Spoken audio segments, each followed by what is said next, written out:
खरंच भगवद्गीतेतील ज्ञान आपल्या जीवनात उपयोगी येते का? तर कसं येते? म्हणजे आपल्या आयुष्यात काही घटना घडतात. काही लोक आपल्या आयुष्यात येतात, परत जातात, परत ते त्रास देतात किंवा एखादी कामाच्या विषयी किंवा नाते काही ना काही आपल्याला त्रास होतच राहते. त्या सगळ्या गोष्टीचं ज्ञान आपल्या आयुष्यात प्रत्येक गोष्ट घडती. आपल्या आयुष्यात काय काय गोष्टी घडतात, आपल्या आयुष्यात काय चढ उतार येतात किंवा काही नातेसंबंध असतात तर ते आपल्याला त्रास देत असतात किंवा काही करिअर विषय असते. कोण्याही क्षेत्रात जा, कुठे बी जा, ह्याच्या सगळं भगवद्गीते रिलेटेड आपण करू शकतो स्वतःला.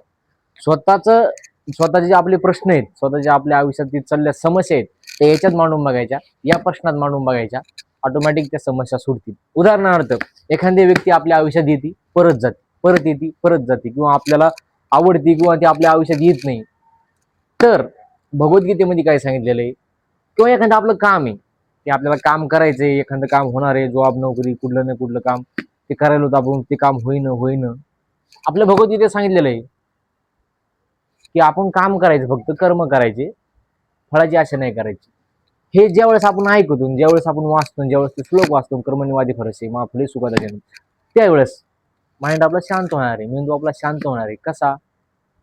आपल्याला फक्त कर्म करायचे. तसंच नातेसंबंध असेल, एखादी व्यक्ती आपल्या आयुष्यात येत असेल, कोणी जात असेल, कोणी टॉर्चर करत असेल, बरोबर ना, काही नात्यात माणसाचा वादविवाद होत असेल, हे सगळ्याच सारे याच्यामध्ये आपण फक्त स्वतः त्या समस्या आहेत, स्वतःच्या आयुष्यात ज्या समस्या चालल्यात ते याच्यात रिलेटेड बघायच्या, याच्यात तुलना करायची स्वतःची.